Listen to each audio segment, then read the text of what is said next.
tiga golongan atau tiga kelompok atau tiga sekte yang dibangun oleh Inggris untuk menghancurkan umat Islam pada masa dahulu. Setelah lepas daripada Turki Utsmani, hancur Turki Utsmani, Britania membangun kelompok-kelompok tertentu untuk menghancurkan Islam. Satu, Ahmadiyah dibangun di India. Yang kedua, Bahaiyah dibangun di Mesir. Yang ketiga, Wahhabiyah dibangun di Saudi Arabia. Tiga sekte ini, tiga kelompok ini dibangun oleh Inggris untuk menghancurkan umat Islam.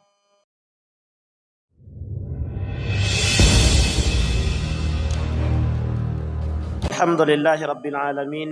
Alhamdulillahilladzi arsala rasulahu bil huda wa dinil haq liyudhhirahu 'ala ad-dini kullih wa kafa billahi shahida. Ashhadu an la ilaha illallah wahdahu la syarika lah wa ashhadu anna Muhammadan 'abduhu wa rasuluh la nabiyya ba'd. Allahumma salli wa sallim wa barik ala hadzal nabiyil karim. Allahumma salli ala Muhammad wa ala ali Muhammad fil alamin innaka Hamidum Majid. Ya ayuhan nasu attaqu rabbakum alladhi khalaqakum min nafsin wahidah wa khalaqa minha zawjaha wa batha minhuma rijalan katsiran wa nisaa'a wattaqullaha alladhi tasaaluna bihi wal arham innallaha kana 'alaikum raqiba. Wa qala Allah ta'ala ya ayyuhalladzina amanu taqullaha wa qulu qawlan sadida yuslih lakum a'malakum wa yaghfir lakum dhunubakum wa may yuti'illaha wa rasulahu faqad faza fawzan 'azima. Puji syukur kehadirat Allah atas limpahan rahmat dengan mengucapkan alhamdulillahirabbil alamin. Bersalawat kepada Nabi dengan mengucapkan Allahumma salli ala Muhammad wa ala ali Muhammad fil alamin innaka Hamidum Majid. Bapak Ibu sekalian yang berbahagia, di maghrib ini kita bermunajat kepada Allah. Mudah-mudahan Allah limpahkan rahmat dan karunia-Nya kepada kita semua. Allah sihatkan, Allah kuatkan, Allah istiqamahkan kita. Allah anugerahkan rumah tangga yang sakinah, mawaddah warahmah, anak-anak yang saleh dan salihah. Kemudian Allah anugerahkan kita generasi-generasi pejuang agama di tengah merosotnya akhlak, ilmu dan adab terhadap generasi-generasi kita. Mudah-mudahan mereka istiqamah. Amin ya rabbal alamin. Untuk kedua orang tua kita yang telah mendahului kita, Allah tempatkan di tempat terbaik di sisinya.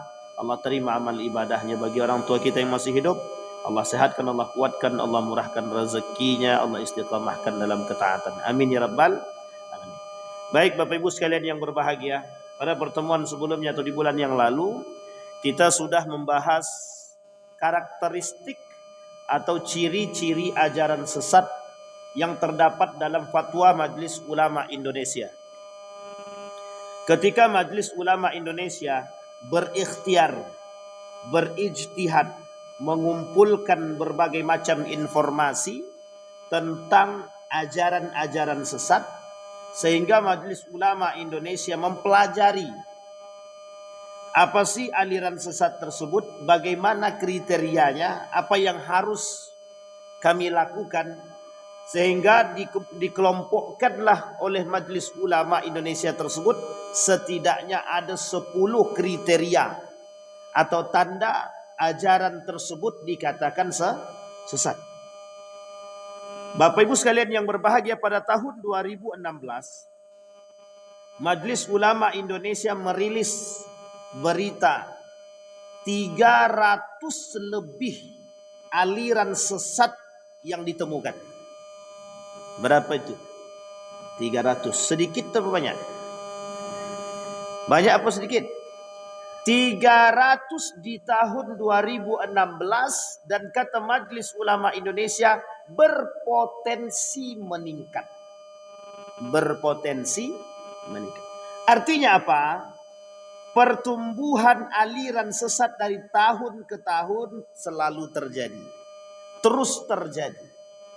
Artinya, apakah Majelis Ulama Indonesia atau MUI tidak punya sikap dalam menyelesaikan aliran-aliran sesat atau menangkal munculnya aliran sesat. Itu yang pertama. Yang kedua, di kalangan Majelis Ulama Indonesia, apakah Majelis Ulama Indonesia tidak bekerja sama dengan golongan-golongan atau tidak bekerja sama dengan aparat dan pemerintah dalam menyelesaikan hal tersebut? Dari dua pertanyaan tersebut kita jawab.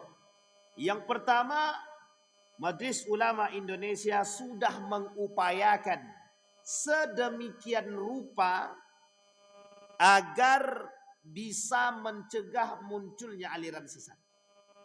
Apa salah satu tanda, apa salah satu yang dilakukan oleh Majelis Ulama Indonesia untuk mencegah? Dibuatlah karakteristik yang 10 yang kemarin kita pelajari, yang disampaikan kepada masyarakat agar masyarakat bisa jelas bahwa kalau ada 10 poin tersebut atau salah satu di antara 10 poin yang kemarin kita sampaikan dapat atau terdapat dalam tubuh golongan tersebut, sekte tersebut, maka bisa dipastikan sekte tersebut sesat. Itu di luar yang lain. Kalau dulu golongan-golongan sesat itu banyak.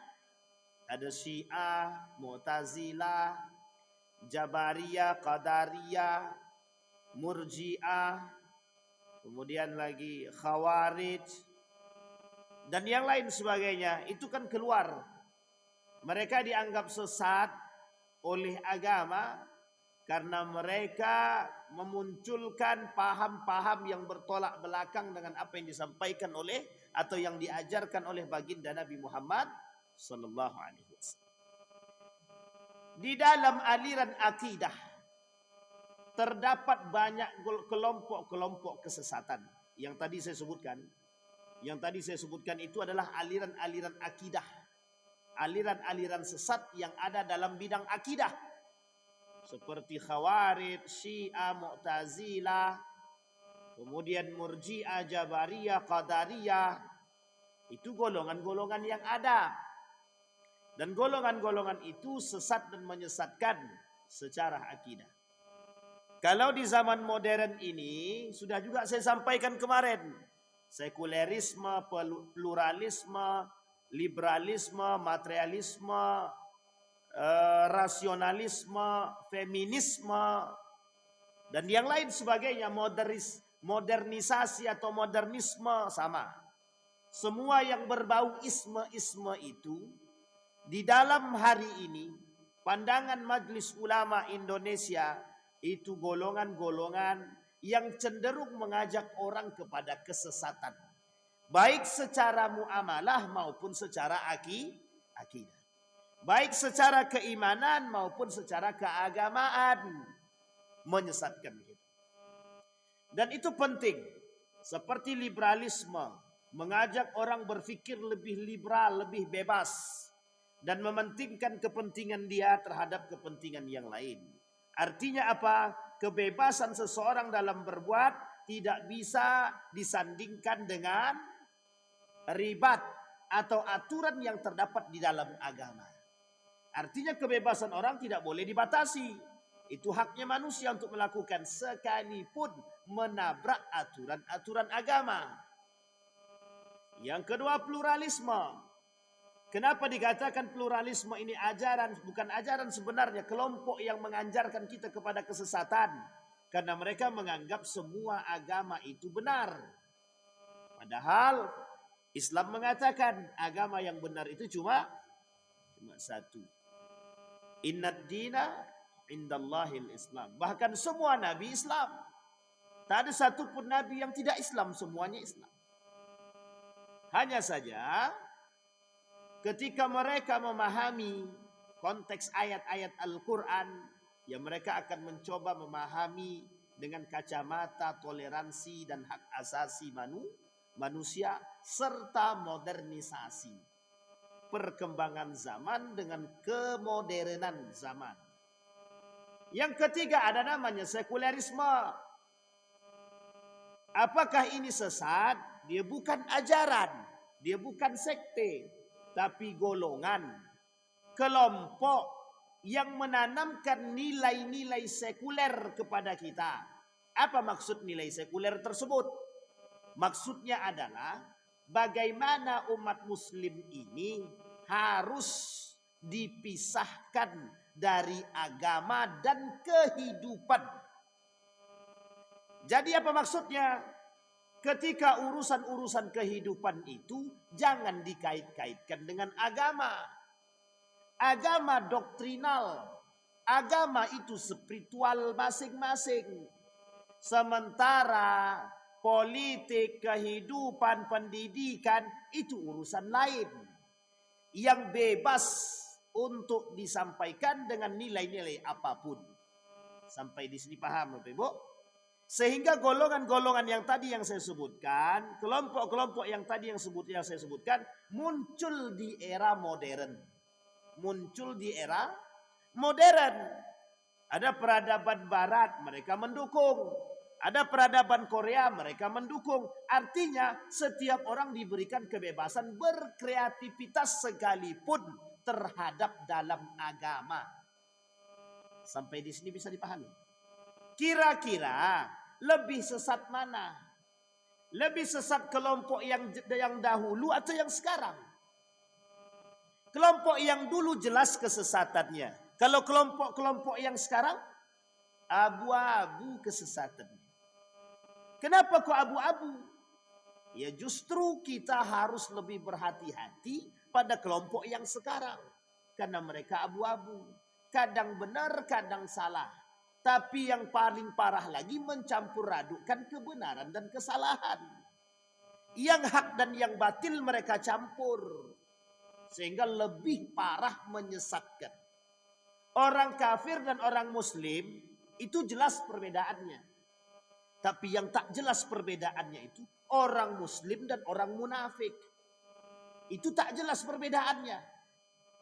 Sama-sama Islam, sama-sama sholat, sama-sama beribadah, sama-sama satu Tuhan, sama-sama satu Nabi. Sama-sama Nabi deh. Tapi yang satu istiqamah dalam ajaran agama, yang satu melenceng daripada ajaran agama. Yang satu mengajak ke jalan yang lurus, yang satu mengajak ke jalan yang bengkok. Kaki tangan daripada aliran sesat itu adalah kaum-kaum muslimin yang munafik-munafik tadi. Siapa mereka? Yang tergolong dalam kelompok-kelompok yang tadi saya sampaikan. Jadi Bapak Ibu sekalian yang berbahagia, hari ini justru lebih berbahaya daripada yang dahulu.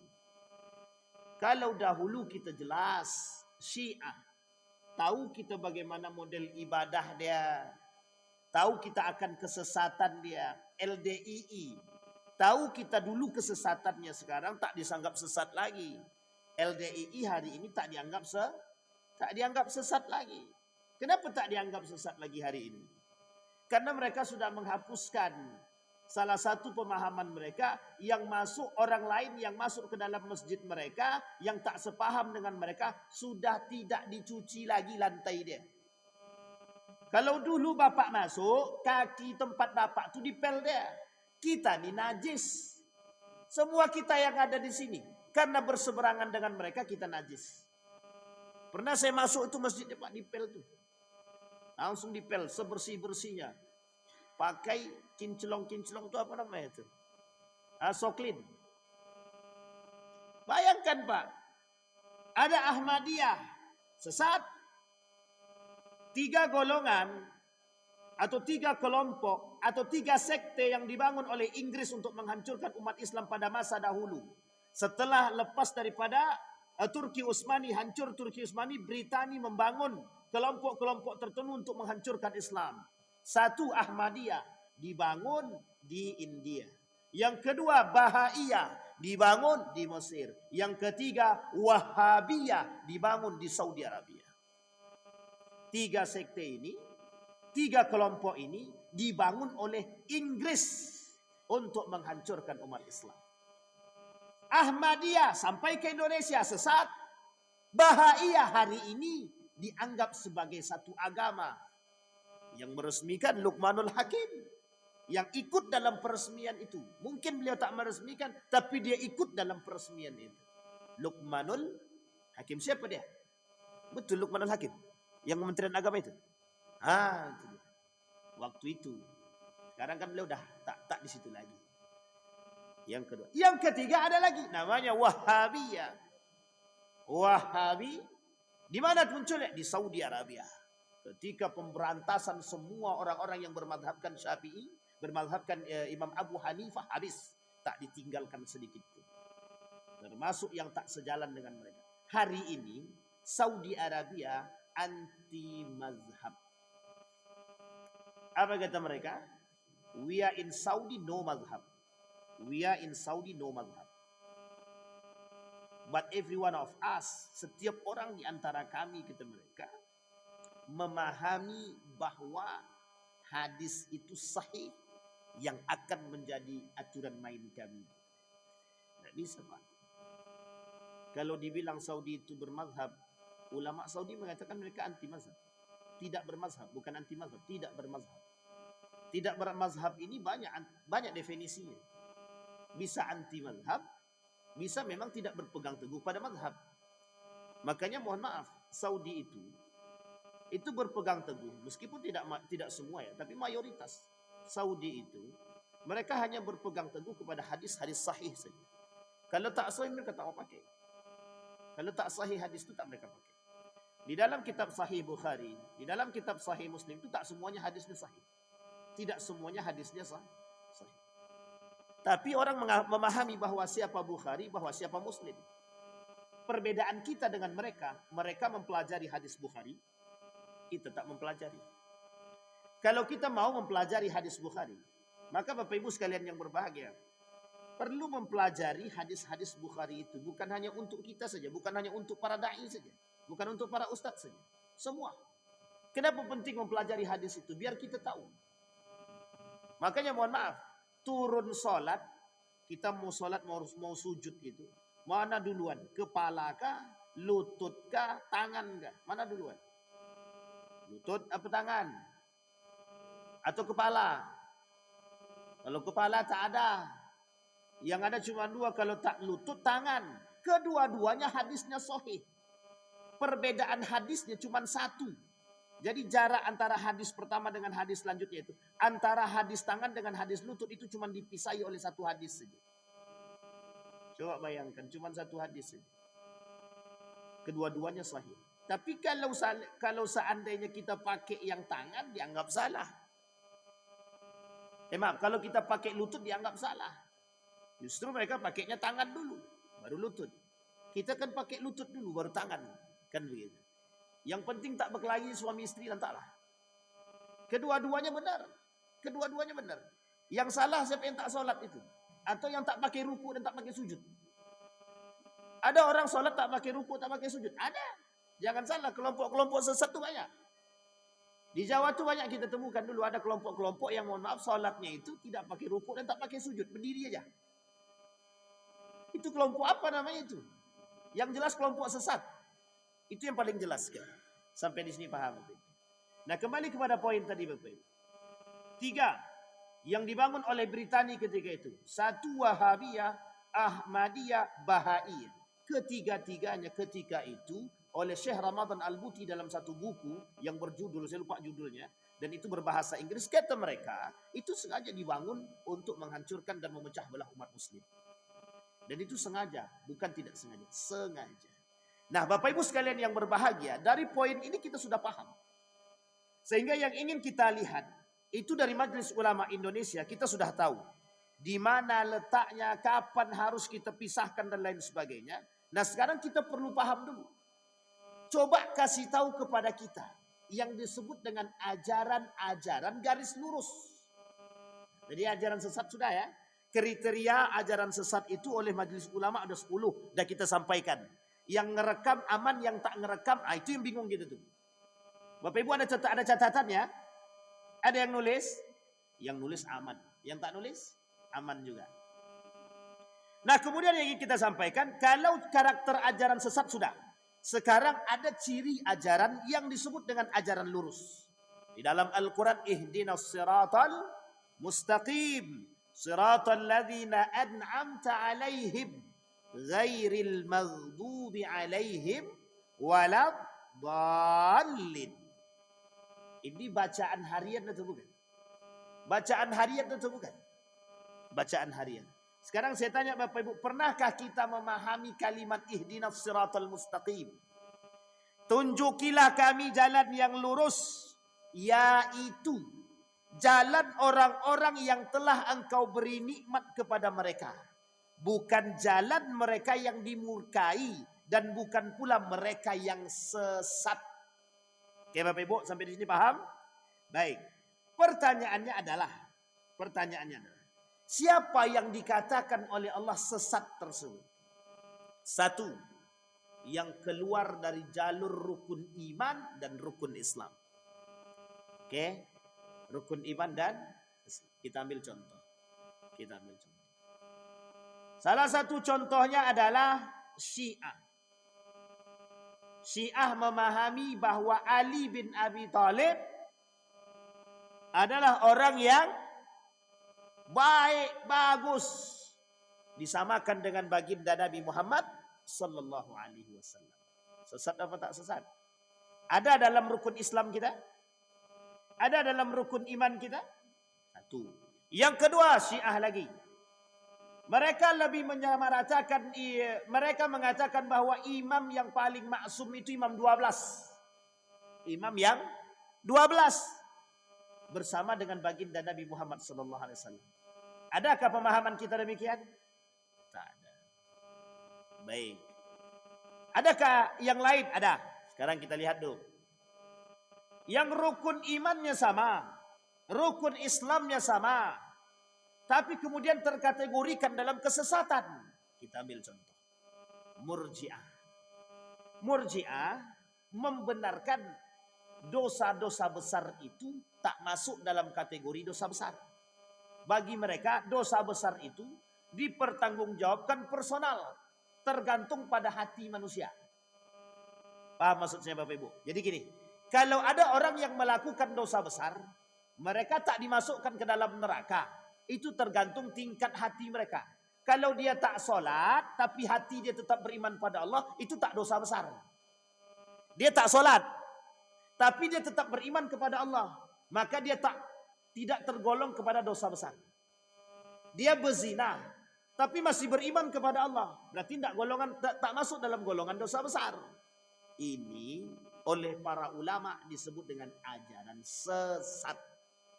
Pemahaman Ahlus Sunnah wal Jamaah, kata Syekh Hasyim Al-Asy'ari. InsyaAllah kalau kita ketemu lagi di bulan depan, kita sampaikan dalam kitab tersebut tentang aliran yang selamat. Syekh Hasyim Al-Asy'ari dalam kitabnya Risalah Ahlus Sunnah wal Jamaah. Pemahaman Ahlus Sunnah wal Jamaah bahwa orang yang tidak sholat atau meninggalkan sholat kafir atau kufur. Ma bainaha wa bainahu as-salat. Perbedaan antara kita dengan orang kafir, ma bainana wa bainahu as-salat. Perbedaan kita umat muslim dengan orang kafir adalah salat. Faman tarakaha faqad kafara. Barang siapa yang meninggalkannya berarti yang tak salat kafir apa tak kafir? Nah, berarti kalau besok ada yang tak salat kafir kau ni, tak boleh. Maksud dia tak kafir, tidak murtad dari Islam, tapi perbuatannya setara dengan orang kafir. Namanya kufur. Apa namanya? Baik. Jadi kalau ada orang tak sholat, dia kufur. Sama perbuatannya, nilai perbuatannya sama dengan orang kafir. Meskipun dia tak keluar daripada Islam. Oke Bapak Ibu ya? Bisa dipahami? Sama. Berzina. Dosa besar atau tak dosa besar?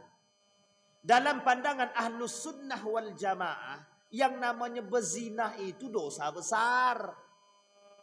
Ada kelompok Murji'ah, kata kelompok Murji'ah begini. Kalau seandainya suka sama suka itu tidak zinah namanya. Nah, mau Bapak Ibu begitu? Kalau dia suka sama suka itu tidak zinah. Kan itu parah tuh. Nikah beda agama, dosa besar atau bukan? Dosa besar karena masuk dalam kategori zina. Atau dia menentang Allah. Kata mereka, asal masih beriman, tak ada masalah.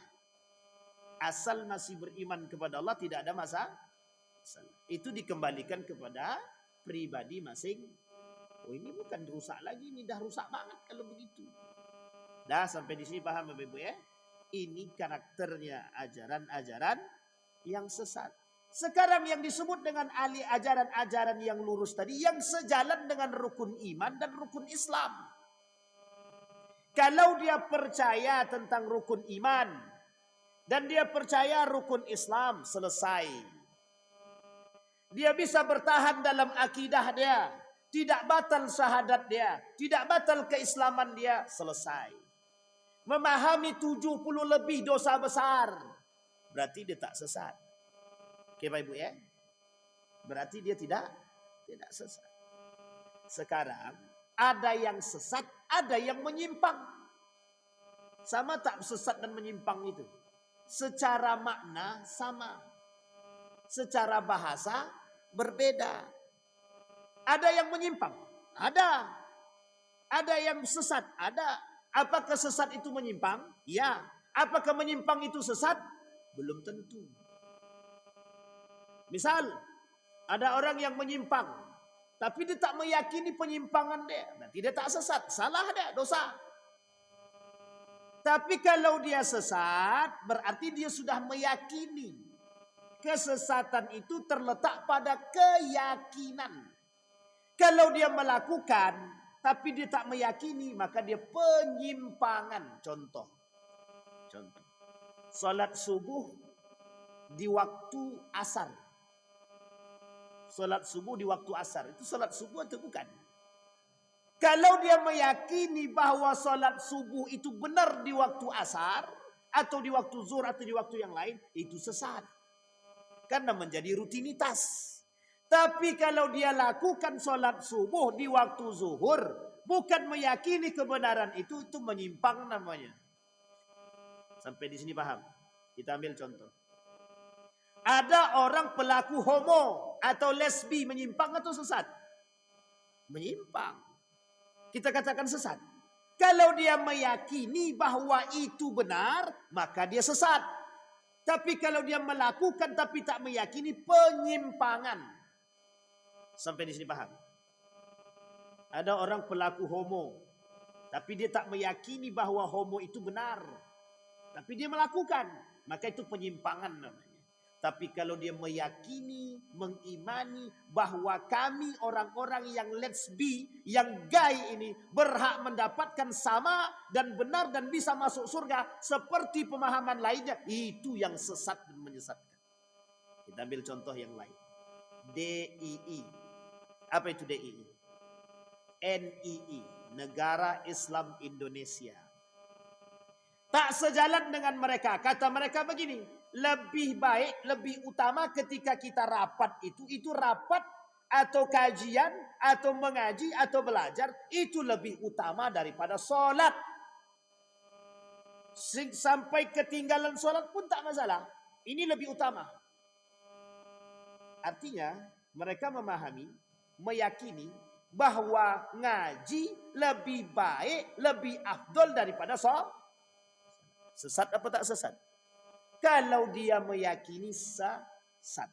Tapi kalau dia melakukan saja tak meyakini, itu penyimpangan. Sekarang lebih banyak penyimpangan atau penyesatan? Kedua-duanya. Nah, sekarang saya tanya Bapak Ibu.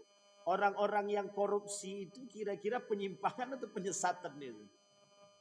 Jangan dua-duanya. Penyimpangan apa penyesatan? Kalau mereka meyakini bahwa korupsi itu benar, itu sesat. Tapi kalau mereka melakukan tapi tidak meyakini kebenaran itu, maka penyimpangan. Berarti lebih banyak penyimpangan atau penyesatan itu? Itu gantung. Kalau dia ajak kita untuk membenarkan korupsi, itu penyimpangan, itu kesesatan sudah. Nah, sampai di sini paham Bapak Ibu ya? Dan itu dipisah. Baik. Apa kata Allah? Siratal ladzina an'amta alaihim. Kata Allah, jalan yang lurus itu yang diberkahi oleh Allah, yang diberikan nikmat kepada mereka oleh Allah. Nikmat yang Allah berikan kepada kita namanya hidayah.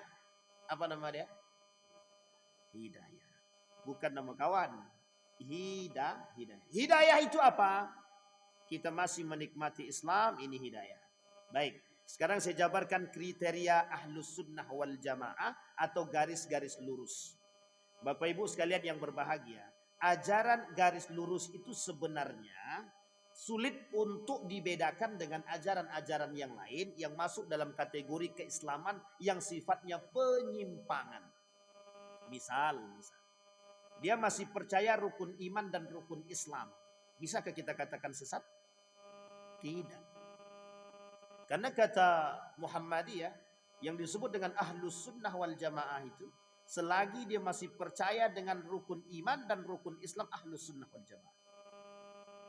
Pertanyaannya, Wahabi percaya rukun Islam atau rukun iman? Kedua-duanya percaya. Berarti ahlus sunnah wal jamaah atau bukan? Sejauh mereka masih percaya kepada rukun Islam dan rukun iman, kata Syekh Habsim Al-Ash'ari, itu masih ahlus sunnah wal jamaah. Pertanyaannya terletak pada definisi keimanan kepada Allah, definisi keimanan kepada Rasul, definisi keimanan kepada hari kiamat, dan selanjutnya. Bagaimana cara memahaminya? Misal, dalam rukun Islam ada puasa. Ada puasa. Puasa itu dipahami. Kapan kita mulai puasa? Ketika azan subuh berkumandang, masuk azan subuh, Allahu Akbar. Dah tak boleh kita makan lagi. Sampai nanti 2 menit atau 5 menit sebelum azan maghrib. Atau kata mazhab Maliki, tunggu azan maghrib. Berapa lama tuh? Ada pemahaman boleh puasa sampai zuhur. Jika ada yang memahami boleh puasa sampai zuhur, berarti itu sesat. Nah, itu lain cerita. Kalau anak-anak jangan samakan. Tidak mungkin pula begitu. Nah, itu jangan pahami begitu. Kalau anak-anak itu biasa cara kita mengajarkan. Dari dulu begitu. Bapak Ibu, jangan Bapak Ibu kira mengajarkan anak berpuasa itu dari pagi sampai siang itu pada zaman kita saja, tidak. Itu terjadi pada masa baginda Nabi Muhammad SAW. Seorang sahabat mengajarkan anak dia berpuasa sampai siang. Ketika sudah siang dia tidak kuat. Ketika diadukan kepada Nabi, Nabi diam saja. Kenapa? Nabi paham itu untuk pendidikan. Nabi tak katakan itu salah. Cuma ada cumanya. Habis itu jelaskan kepada anak tuh. Yang benar itu puasa dari pagi sampai dari azan subuh sampai azan maghrib. Nanti kalau tak dijelaskan sampai tua dia paham. Yang penting kami puasa. Sudah puasa sudah. Kapan puasa? Dari pagi sampai siang aja sampai tua. Ada begitu? Ada. Nah, kalau mereka mengimani itu tuh sesat namanya. Maka pemahaman rukun iman dan rukun Islam itu harus syamul. Tahu syamul Bapak Ibu? Harus baik, harus sempurna. Nah, kalau tak sempurna pemahamannya itu yang menjadi masalah. Contoh, pemahaman pada qadar dan kadar. Qada dan kadar. Tahu ya Bapak Ibu ya? Ada kelompok nama dia Jabariyah. Ada kelompok namanya Qadariyah. Kata mereka begini, kata Qadariyah itu. Kami percaya pada takdir ilahi. Tak kerja pun kami, itu sudah takdir. Nanti Allah akan kasih makan. Jadi ditunggu banyak aja berzikir. Dalam masjid aja. Anak istri dia dah kelaparan di rumah, dia pasrah sama Allah. Itu sesat. Itulah balik sebaliknya. Ada lagi kelompok sebaliknya namanya Jabariyah. Yang tak percaya sama sekali sama takdir Allah. Takdir Allah. Kebalikan daripada itu. Nah, ini muskilah ini. Muskilah. Kenapa kita katakan muskilah? Orang-orang seperti ini, kelompok-kelompok seperti ini, dalam memahami qadar dan kadar itu tidak syamul, tidak baik. Sampai di sini paham Bapak Ibu?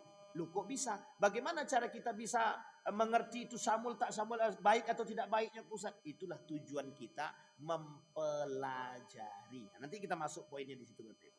Nah sekarang Bapak Ibu sudah paham ya, setiap orang yang mengimani rukun iman dan Islam itu adalah golongan yang baik.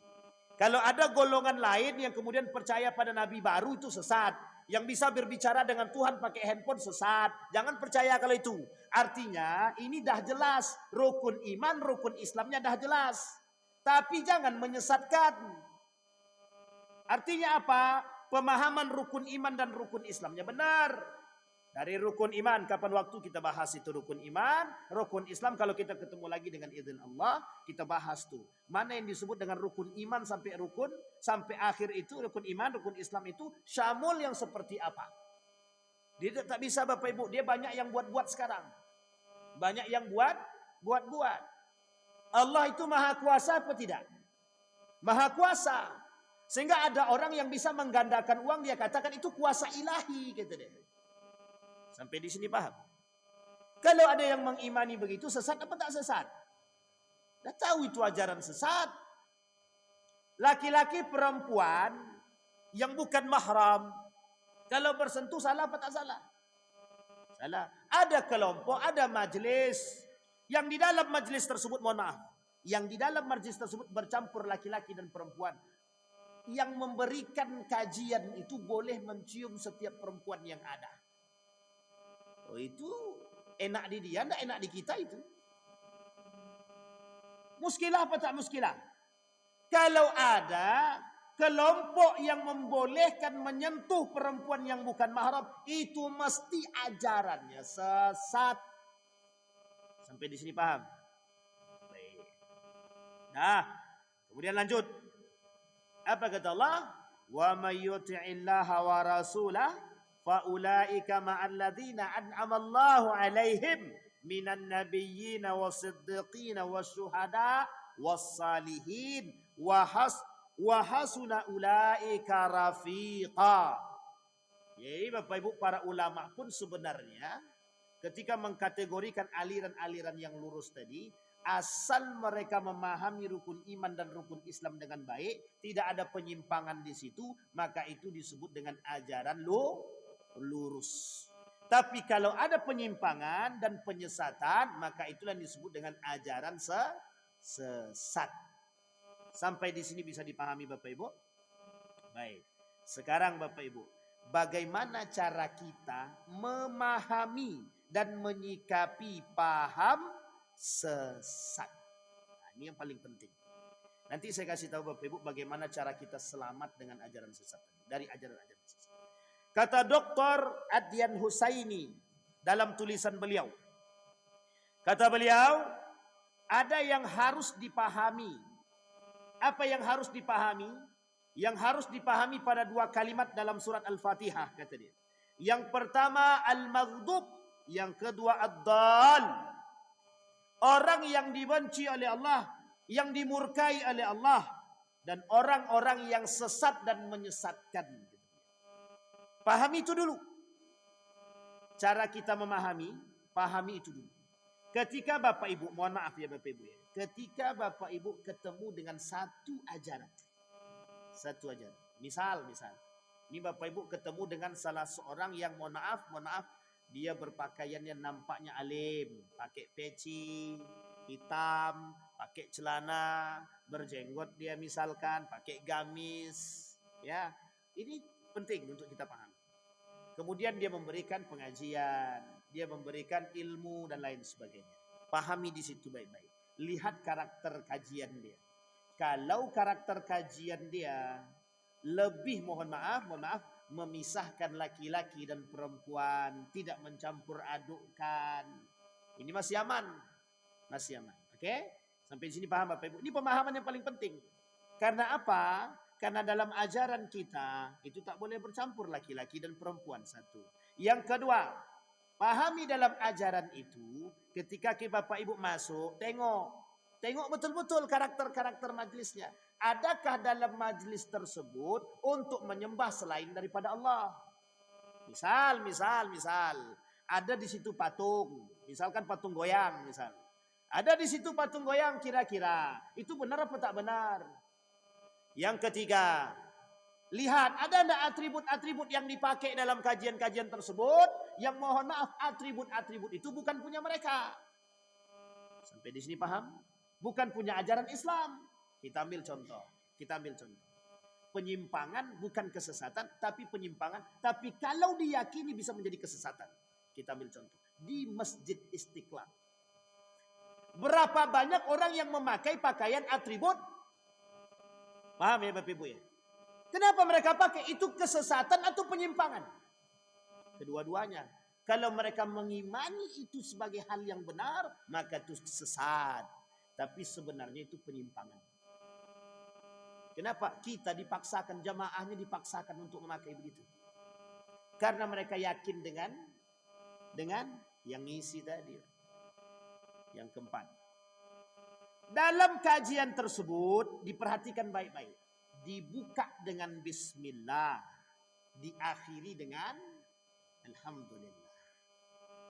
Di dalamnya pujian kepada Allah dan Rasulnya. Maka diakhiri dengan ikhtitam bersyukur kepada Allah. Dan berdoa. Itu mesti baik. Mesti baik. Ada kosat yang di awal dengan solawat. Yang diakhiri dengan mohon maaf joget-joget. Itu penyimpangan. Penyimpangan. Saya tak katakan sesat. Tapi penyimpangan. Sampai di sini paham ya Bapak Ibu ya. Baik. Kembali kepada poin tadi. Kata Dr. Adian Hussein. Pahami dulu. Yang dimurkai oleh Allah. Dan kemudian yang sesat dan menyesatkan. Nah bagaimana cara kita memahami. Kita butuh ilmu. Butuh apa namanya Bapak Ibu? Ilmu. Kalau ada guru ngaji mengajarkan ilmu tentang ilmu-ilmu agama, ini mohon maaf nih Bapak Ibu, ini penting sekali. Tapi dia pakai patokan. Tinggalkan. Misal dipatokinnya Pak, ini bukan patok ayam ya. Dipatoknya sekian. Aku mau ngajarkan ilmu di situ. Dengan catatan kalian harus bayar aku sekian. Kalau dah ketemu dengan itu sudah jelas penyimpangan. Tapi kalau dia meyakini mau mengajarkan ilmu wajib dengan begitu, sesat. Dah paham sampai sini Bapak Ibu? Ini berat Bapak Ibu. Makanya Majelis Ulama Indonesia itu ketika menyampaikan pemahaman tentang kesesatan ajaran sesat dan garis lurus itu berat Bapak Ibu. Kenapa kok berat? Karena mesti akan menyinggung orang. Dan mesti banyak yang tersinggung. Nah kalau tak tersinggung, nanti aman dia itu. Cuman kalau dia merasa masih tersinggung dia. Tapi kalau dia melakukan tapi tak tersinggung, itu aneh itu. Aneh itu. Sampai di sini paham ya Bapak Ibu ya. Baik. Kenapa kita katakan demikian? Bukan sedikit loh Bapak Ibu ajaran sesat itu 300 di tahun 2016. Di tahun 2020 naik.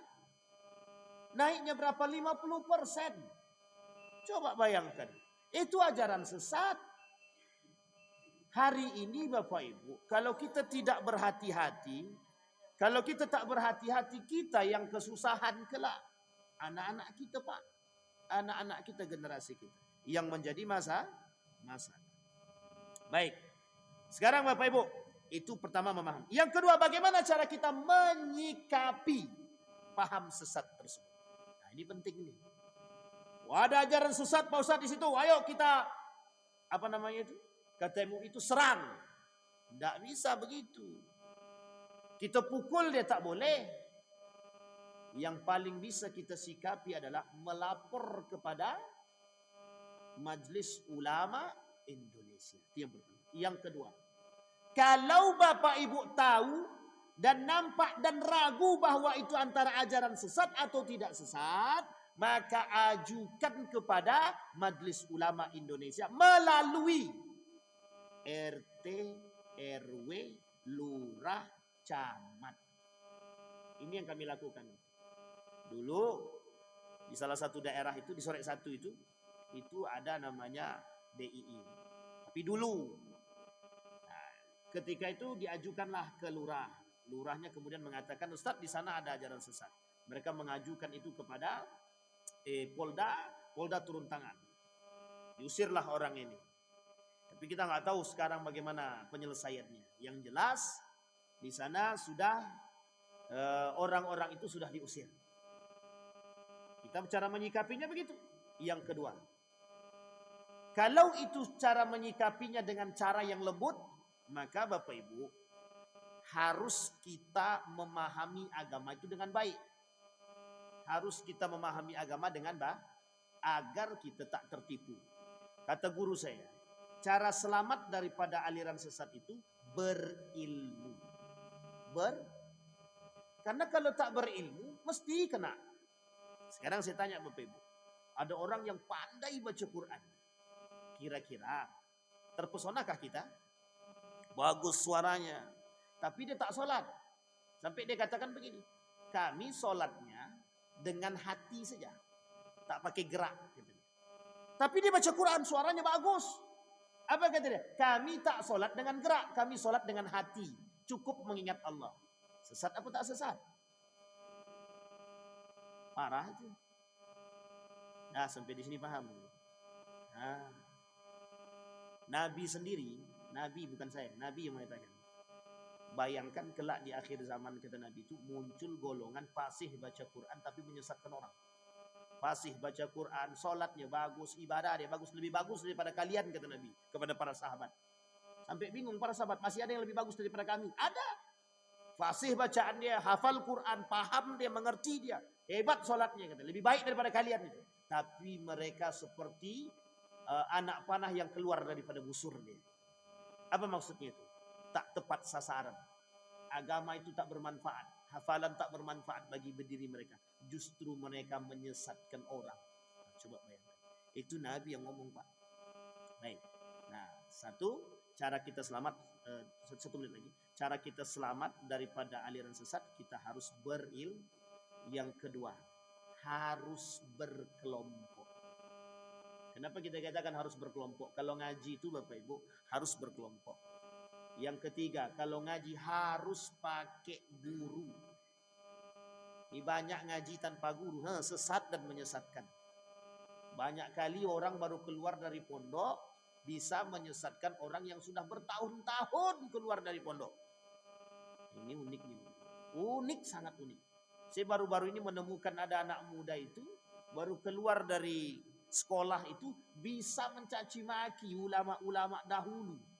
Itu memang ya penyimpangan lah. Artinya penyimpangan.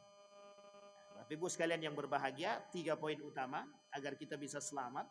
Yang pertama berilmu, yang kedua apa Bapak Ibu yang kedua? Berkelompok. Yang ketiga harus belajar harus dengan guru. Kata guru saya, kata ulama-ulama terdahulu, kata Imam Al-Ghazali itu, kata Imam Ibnul Qayyim Al-Jauziyah, kata Imam Al-Jauzi, belajar agama harus dengan guru. Kata Dr. Mawardi Muhammad Saleh, kalau ada orang belajar agama tanpa guru, maka dikhawatirkan ilmu yang dia dapat menyesatkan. Dikhawatirkan ilmu yang dia dapat menyesatkan. Insya Allah, mudah-mudahan lain waktu kita sambung, kita selesaikan, mudah-mudahan bisa menjadi pencerahan bagi kita, paling tidak bisa menyelamatkan kita. Amin ya rabbal. Fa'tabiru ya ulil absar la'allakum tuflihun. Assalamualaikum warahmatullahi wabarakatuh.